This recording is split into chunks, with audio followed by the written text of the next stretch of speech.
The hammer fell with a ringing that was older than the town. Sparks scattered across the packed dirt floor like a brief constellation, illuminating the girl's face, tight with concentration, and the faces of the men lined up outside the wide stone doorway. They stood in the gray light of dawn, holding the broken pieces of their lives, a warped plowshare, the snapped axle of a water wagon, a well pump handle bent into a useless curve. They did not mock her now. Their faces were grim with need, their eyes fixed on the steady rise and fall of her arm. Among them, standing slightly apart, was Mr. Sterling, the land agent. His hands were clean, his boots polished, and his face was a mask of disbelief curdled with envy. He was not here for a mended tool. He was here to witness a miracle he had predicted was an impossibility, and it tasted like ash in his mouth. Elspeth felt his gaze but did not meet it. She quenched the glowing metal in the slack tub, and a hiss of steam answered the silence. She raised the newly straightened tine of a pitchfork, its steel humming and true in the firelight, and only then did she look past the waiting men, past Sterling, to the 80 acres of land that stretched out behind her, scarred and black and utterly her own. 2 summers earlier, the only heat on that land had come from the sun blistering the fields of stinging nettles that grew shoulder-high, their poison so thick it was said a man could die of fever just by walking through them. It was called the Rotted Patch, 80 acres of sour, forgotten ground, seized by the county for taxes nobody had bothered to pay in a decade. When it came up for auction on the courthouse steps, the only real bidder was Sterling, who offered $1 an acre with a dismissive wave, intending to hold it until someone foolish enough came along. Then Elspeth had spoken up. She stood alone, a young woman of 19 with her father's savings, a small, tight roll of bills clutched in her hand. $1.10 the acre, she'd said, her voice clear and steady in the humid air. A murmur went through the small crowd. Sterling turned, a slow, condescending smile spreading across his face. He saw a slip of a girl, orphaned and stubborn, with hands too slender for farm work. "My dear girl," he'd said, his voice slick with false concern. "What would someone like you do with 80 acres of poison? You'd do better to buy a decent dress." He bid $1.20. Elspeth met his gaze. $1.50, she said. The crowd was silent now, watching the strange contest. Sterling's smile tightened. This was no longer business. It was a lesson he felt compelled to teach. He meant to break her right here, but he also loved a bargain more than a lesson, and he would not be made a fool of by paying a fool's price. He scoffed, a sharp, ugly sound. Let her have it. Let the nettles teach her what a woman alone can't do. Elspeth had walked into the clerk's office, her hands shaking only after the door was closed, and counted out every last dollar she had in the world. She walked out owning the ugliest, most useless piece of land in the entire territory. The deed felt both heavy and weightless in her hand. She walked the 12 miles out to her new property, the paper tucked inside her bodice. The townsfolk she passed watched her go, shaking their heads. Their pity felt sharper than their scorn. The rotted patch was worse up close.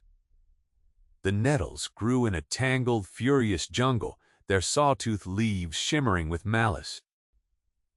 The air was thick with their bitter green smell. Beneath them, the ground was boggy in places, and cracked clay in others, littered with rusted-out pieces of old, failed homesteads. It was a place defined by what it lacked. No clear water, no good timber, no pasture.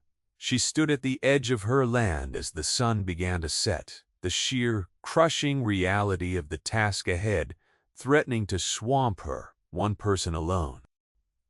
The phrase echoed Sterling's mockery. How could one person fight this? She spent the first night in the shell of a collapsed soddy, listening to the coyotes and doing the arithmetic of survival in her head. The numbers were grim. She had the land, a few tools from her father, and enough food for a month if she was careful. What she didn't have was a plan that made any sense to anyone but her. She had watched that land for years, not for what it was, but for what others missed. She had seen how the water pooled after a rain, not sinking into the sour earth but running in faint, dark lines beneath the nettle.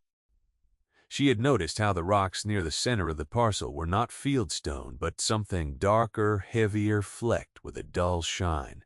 Her father, a man of quiet observations, had once pointed to it from a distance. Something burned there, once, he'd said. Burned hot for a long time. It was a gambler's hunch, a secret she kept like a coal banked, low under ash. The world saw a field of weeds. She suspected a buried heart. But suspicion was not a harvest. The work would be the thing, and for that, she needed help of a kind she could not hire. She needed patience, forged into flesh and bone. The next morning, she walked not towards town, but further out to the small, tidy cabin of Old Man Hemlock, the German blacksmith whose own forge had gone cold years ago after a bad debt to a man just like Sterling. Hemlock was sitting on his porch, carving a piece of cottonwood into a small, intricate bird. He watched Elspeth approach, his pale blue eyes missing nothing. He did not offer greetings or pleasantries. She stopped at the bottom of his steps. "They say you know the old ways," she said. He kept carving, the wood shavings falling like soft snow onto his leather apron.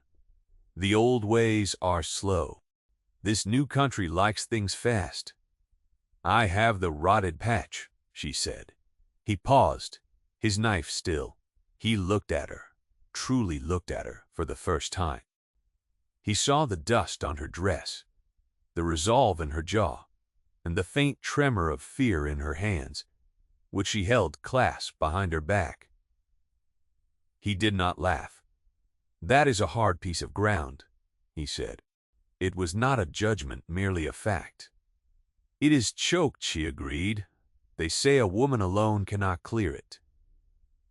"They say many things," Hemlock said, setting his carving aside. "Show me your hands." She held them out. They were not the hands of a lady, but they were not yet the hands of a farmer either. The skin was unbroken, the calluses few. He took one of her hands in his own, which was a topographical map of a life spent with hammer and tongs, scarred, thick, and immensely strong. He turned her hand over, tracing the lines with a callous thumb. "The land does not hide its heart, Elspeth," he said, his voice gentle, accented.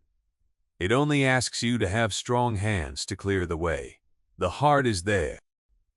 You must be strong enough to find it." He let go of her hand. "You will need oxen, not horses.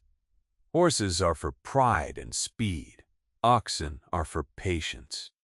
They will pull when a horse would break its own heart trying." He told her where to find a man selling a matched pair of shorthorns, old and slow and therefore cheap. "They are called bale and binder," he said. "They will understand the work. You must learn their rhythm." He went inside and came back with a leather-bound book. It was a text on metallurgy, printed in German. He handed it to her. "The pictures will speak to you until the words do." It was his blessing, his wager on her stubbornness. She left his cabin feeling as though she had been given not just advice, but an inheritance. The arithmetic in her head had changed. The column of what she had now contained a new entry: patience. She found the shorthorns just as Hemlock had described. They were magnificent, ridiculous creatures, the color of rich cream with horns that swept out in wide, gentle arcs. They were larger than any oxen she had ever seen, their backs as broad and flat as a dinner table, their eyes dark, liquid, and impossibly calm. The owner, a farmer, soured by a bad harvest, was eager to be rid of them. "Slow as sin, and they eat a mountain a week," he grumbled, taking her money. "Good for nothing but dragging stumps, and there ain't no stumps left to drag." The town's laughter followed her as she led the two beasts toward her land. They moved with a ponderous, swaying gait that seemed to ignore the urgency of the world. Sterling watched her from the porch of his office, shaking his head with a theatrical sigh for all to see. A foolish girl, a poison field, and two walking haystacks. A perfect tragedy. Elspeth did not hear him, or if she did, she gave no sign. She was listening to a different sound. The soft huff of the oxen's breath, the creak of the yoke she'd bought, the steady, rhythmic plod of their hooves. It was the sound of work beginning. Her first task was to build a stone boat, a heavy, flat-bottomed sledge for hauling. She found the stones at the edge of her property and dragged them one by one, her muscles screaming in protest. Then she hitched bale and binder to it. They leaned into the yoke as if they'd been doing it their whole lives, their immense power flowing into a single steady pull. And so the real work began. She did not try to plow the nettles or sow them or burn them. That would only turn the soil and bring up a fresh crop. Instead, she used the stone boat as a scraper. Starting at one corner of the 80 acres, she had the oxen drag the heavy sledge, its front edge digging in just enough to tear the nettles out by their roots and scrape away the top few inches of sour, weed-choked soil. It was brutal, methodical, mind-numbing labor. The oxen would pull for 50 yards, then stop. She would unhitch them, use a teamster's cant hook to flip the sledge, dumping the load of weeds and dirt, then lead the oxen back to the start and begin the next row. Each cleared strip of land was only 5 feet wide. The field seemed to stretch into infinity. At first, a boy from town, a thin, watchful orphan named Finn, would come to the edge of the property to stare. The other children threw rocks at him and called him crowbait. He was used to being ignored. But Elspeth's strange, monumental task drew him in. He watched her for days, a silent observer perched on a fence post. One afternoon, when the sun was at its most vicious, he appeared at her side with a dipper of water from his own well. She drank it without a word and handed the dipper back. He nodded and left. The next day he returned and simply picked up the cant hook, his small frame straining to help her flip the sledge. She didn't send him away soon. He was there from sunup to sundown. He never asked for anything. He seemed to live on the clean air and the purpose he'd found. He gave the oxen their names back, calling to bale and binder in a soft voice they seemed to understand. He began to learn their rhythm, to anticipate their movements. Elspeth would work until her hands were raw, and her back felt fused into a single arch of pain. At night, she would fall into her cot in the ruined soddy and do the arithmetic. 1 row took 30 minutes. 1 acre cleared every 2 weeks, 80 acres. The number was too vast. She narrowed her focus. 1 acre, then the next, 1 day at a time.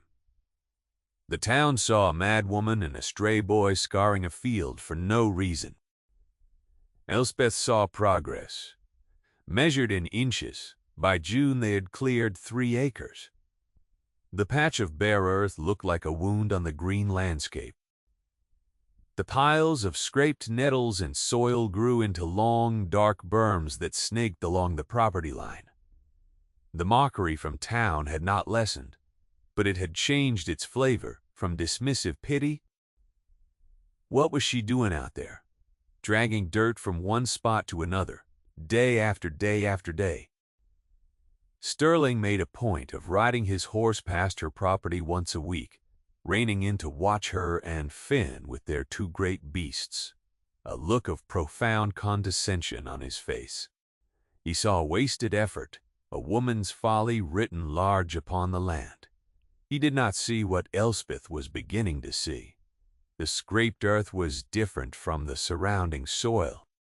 It was darker, denser, and held the damp of the morning dew long after the rest of the prairie was baked dry, and it was full of strange debris. Not rocks, but brittle, black stuff that crumbled in her fingers, leaving a greasy soot stain. Coal and bits of slag, heavy and glassy. Her heart beat a little faster every time her shovel turned up another piece. She said nothing to Finn, not yet. She just kept working, her eyes scanning the ground with a new intensity. One afternoon, late in July, the forward edge of the stone boat caught on something that did not give, not with the dull thud of a boulder, but with a hard, grating shriek of stone on metal, then stone on stone. No amount of urging could make them move. Elspeth knelt, her hands digging into the dirt around the obstruction. She felt not the curved surface of a rock, but a flat plane, then a sharp 90-degree angle. A dressed stone, a corner. For the rest of the day, she and Finn abandoned the sledge and worked with shovels, their movements quiet and urgent. They followed the line of the stone. It was a foundation. By dusk, they had uncovered a 10-foot length of wall, expertly laid and solid as the bedrock itself. A building.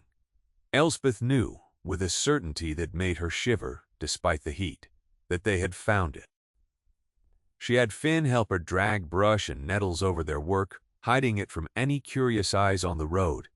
The secret was too new, too fragile to be exposed to the world's disbelief. It had to be nurtured in the dark, like a seed. That night she could not sleep. The arithmetic that ran through her head was no longer about acres and days, but about possibility. The next morning they were digging before the sun had cleared the horizon.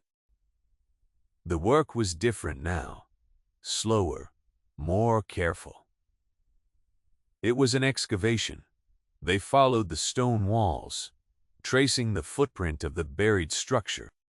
It was small, no bigger than a good-sized cabin, and half of it was dug into the slope of a low hill like a root cellar. The walls were thick, built to hold something in or back.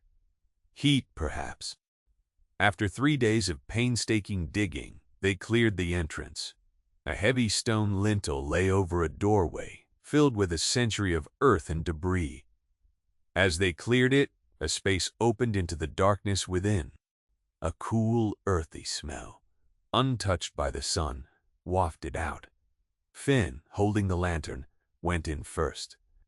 Elspeth followed, her heart pounding. The lantern light slid across a floor of packed earth, stone walls. And then in the center of the room, it found it. A massive stone hearth, black with the soot of 1,000 ancient fires. Before it stood an anvil, sunk into a huge oak stump, its surface pitted with rust but its shape proud and unmistakable. A forge. It was a forge. The bellows against the far wall were a ruin of rotted leather and cracked wood, and the tools were gone, but the heart of the place, the hearth, the chimney, the anvil, was intact. It was built to last forever. Later that day, Elspeth walked to Hemlock's cabin. She did not say a word, just beckoned for him to follow. He took his walking stick and went with her, his old eyes curious. She led him to the hidden excavation, pulled back the brush, and showed him the doorway. He stopped, staring. He ran a hand over the stone of the foundation, a look of profound recognition on his face. He walked inside, the dim light making his features seem carved from granite. He laid a hand on the cold anvil, his touch as gentle as if he were greeting an old friend. "Gott im Himmel!" he whispered, the German words of prayer. "It is the old forge. My grandfather spoke of it. Built by the first smith in this territory. They said it was lost to the swamp fire, that the earth swallowed it." He turned to Elspeth, his eyes shining with a fierce, brilliant light. "The land did not hide its heart," he said, his voice thick with emotion. "It was waiting for hands strong enough to clear the way." He looked at her. Then, as if seeing her for the first time, not as a girl, but as a peer.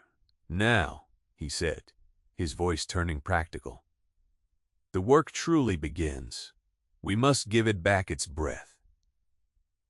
Rebuilding the bellows became their sacred task.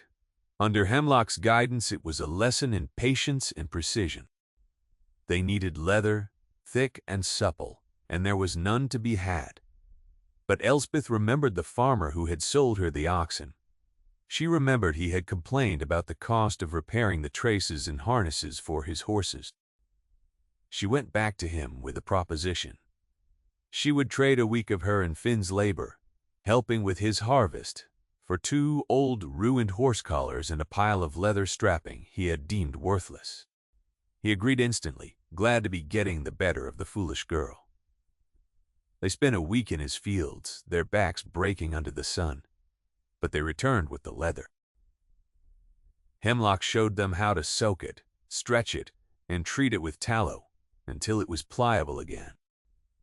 He taught Elspeth how to cut it, using the old rotted pieces as a pattern, and how to stitch it with wax thread, her fingers growing deft and strong. The wood for the paddles they salvaged from a fallen oak at the edge of her property. Hemlock himself carved the nozzle, the tuyere, from a piece of soapstone he'd kept for 30 years. While they worked, Finn was tasked with finding fuel. The same dark, greasy soil they had been scraping away was their coal mine. They dug into the berms of cleared earth, sifting it, finding not just dust, but chunks of old, hard coal, enough to fill a dozen sacks. The land was providing everything they needed. The day they fitted the finished bellows to the hearth, the air in the forge was thick with anticipation.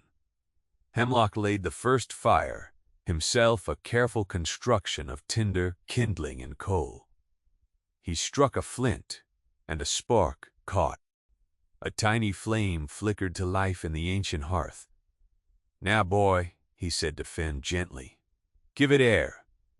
Finn took hold of the long wooden handle of the bellows. He pushed down, and a soft whoosh of air breathed across the embers. They glowed orange. He pulled up, the bellows filling with a sigh, and pushed down again.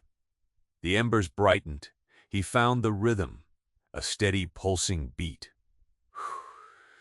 Sigh, whoosh, sigh, the lungs of the forge coming back to life. The coal caught, and a clean blue hot flame roared up the chimney for the first time in a generation. It had worked. The quiet joy in the small stone room was so thick, Elspeth felt she could hold it in her hands. Their first project was to repair one of her own broken shovel heads.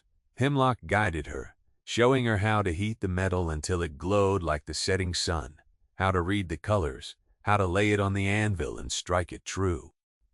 The ringing of her hammer was clumsy at first, but she found the rhythm, just as Finn had with the bellows.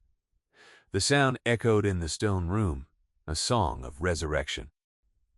Weeks later, a traveling tinker's wagon broke an axle on the road near her property. He saw the faint plume of smoke from her chimney and came seeking help, expecting a farmhouse. He found the forge.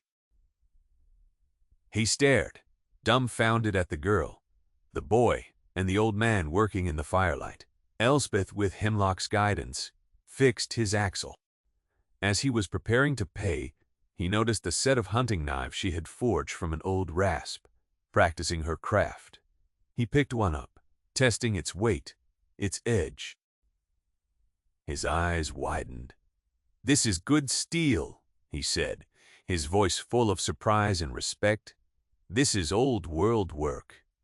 He bought all 3 knives, paying her in silver coin, the first currency she had earned from the land. He promised to tell others. It was the first sign that their secret was ready for the world.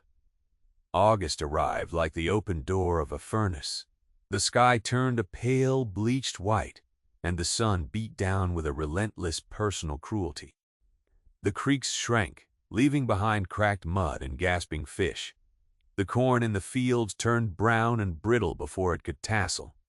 Wells began to go dry. The whole territory held its breath, waiting for a rain that never came. In town, the mood grew brittle as the landscape. Fights broke out over well water. The price of feed skyrocketed. Mr. Sterling's business, however, was booming. He moved through the town with a predatory calm, his ledger book always in hand. He wasn't selling anything. He was buying. He bought debt. He bought options on withered crops. He bought the despair of his neighbors, all for pennies on the dollar. He knew the drought was a fire that would burn away the weak, and he intended to own the ashes. Elspeth and Finn kept to the forge. Their scraped bare fields, which had looked so ugly and barren, were now their greatest protection. No weeds grew there to suck up what little moisture the ground held. And more importantly, there was nothing to burn. One afternoon, the white sky to the west turned a bruised, sickly yellow. A strange wind picked up, carrying the smell of distant smoke. Hemlock, sniffing the air like an old hound, looked at the horizon and shook his head. "The devil is coming," he said. That night, the horizon glowed red. A prairie fire, born from a lightning strike in the tinder-dry grasslands a county away, was racing toward them, driven by a hot, furious wind. Panic seized the town. Men hitched teams to plows and tried to scratch desperate fire breaks around their homes and barns. But the parched earth was hard as iron, and the plows just skittered over the surface. The fire came on a roaring wall of flame 100 feet high, devouring everything in its path. It sounded like a freight train, and the world's largest campfire rolled into one. It moved faster than a horse could run. Elspeth, Finn, and Hemlock stood in the clear dirt yard of the forge and watched it come. There was nothing to do but wait and trust in the barrenness they had created. The fire hit the far edge of her 80 acres, and for a moment it seemed it would leap the gap. But the wide, scraped firebreak she and the oxen had spent a year carving held. The wall of flame, starved of fuel, split and flowed around her property, a river of destruction parting around a stone. Her small cabin, the lean-to for the oxen, and the stone forge stood untouched in an island of black. The fire swept on toward the town, where it found fuel in abundance: hay-filled barns, wooden houses, fields of ruined but still flammable crops. The town's small wooden blacksmith shop went up like a matchbox. By morning, the fire had burned itself out, leaving behind a smoldering, blackened world under a sky thick with smoke. The fortune of the entire region had been inverted in a single, terrible night. In the gray, ash-dusted dawn, the true cost of the fire became clear. The town had survived, but it was crippled. Barns were gone, livestock scattered or lost, and the winter stores of hay and grain were cinders. Worse, the tools of recovery were ruined. The heat of the fire had warped plowshares, weakened axles, and destroyed the temper of any steel left exposed. And the town's only blacksmith was gone, his shop a pile of smoking rubble.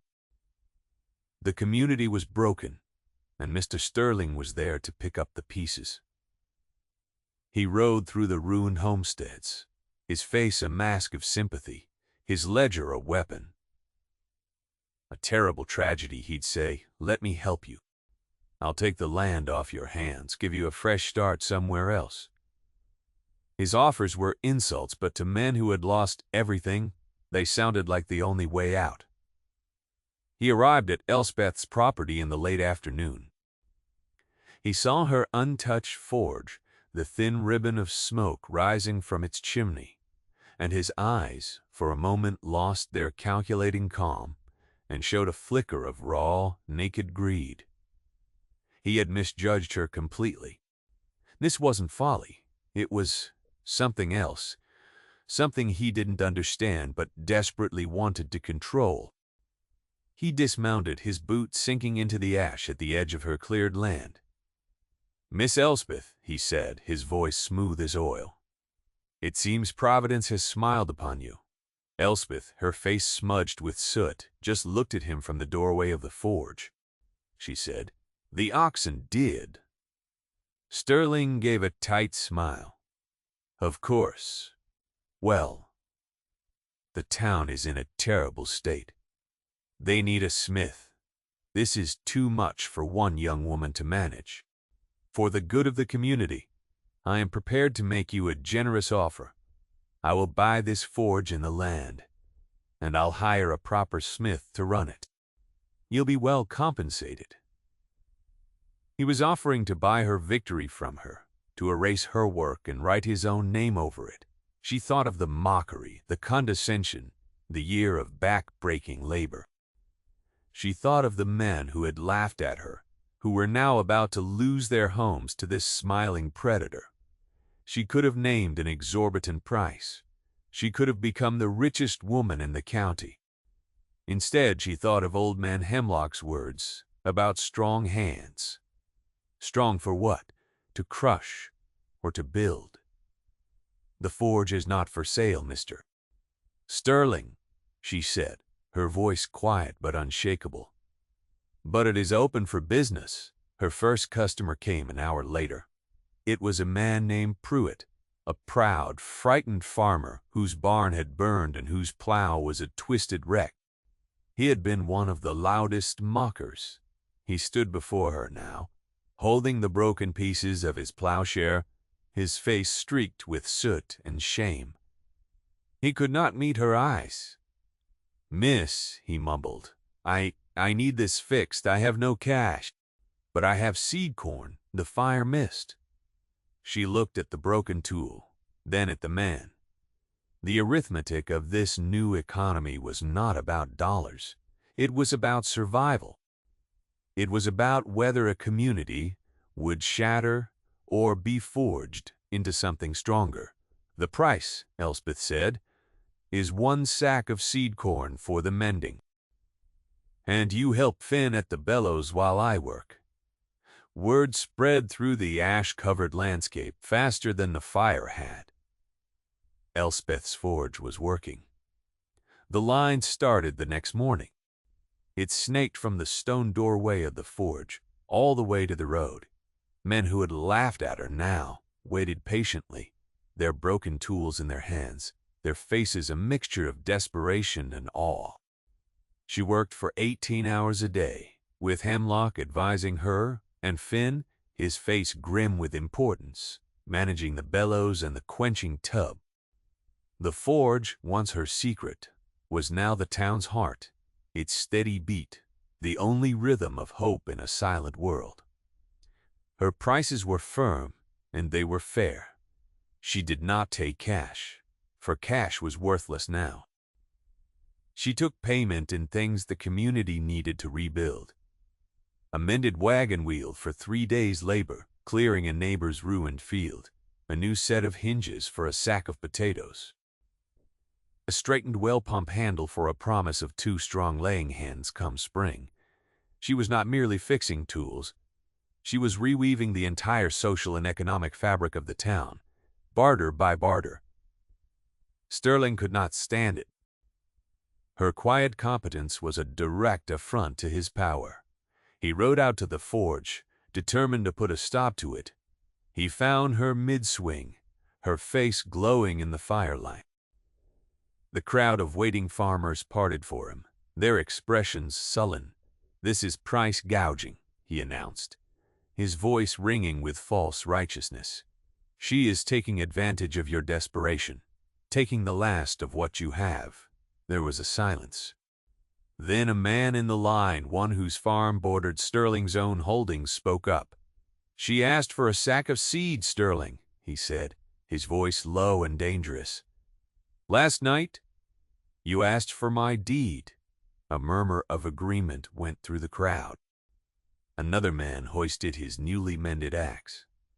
"She gave us back our hands," he said.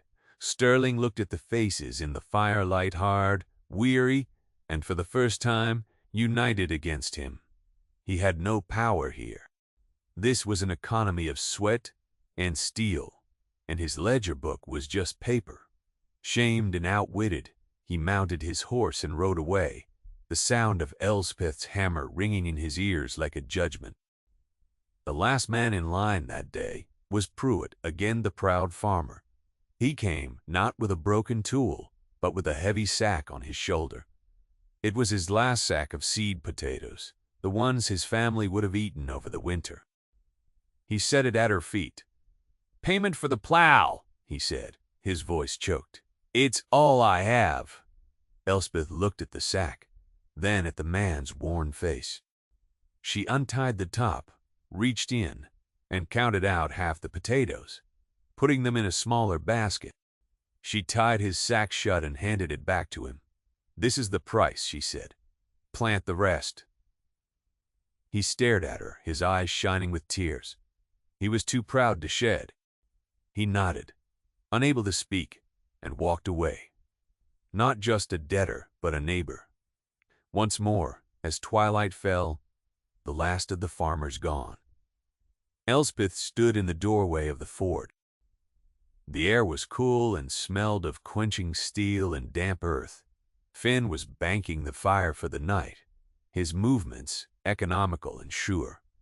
Hemlock sat on the anvil stump cleaning a tool. The three of them were an unlikely family bound by soot and labor. The ringing of the hammer was replaced by the chirp of crickets. She looked at her hands in the fading light. They were scarred now, calloused and strong. She thought of Hemlock's promise. The land had not hidden its heart. It had been there all along, waiting for someone stubborn enough to clear away the poison, to ignore the mockery, and to strike the first spark in the darkness. The forge was a low, warm glow behind her, a steady and enduring light in the scorched and waiting land.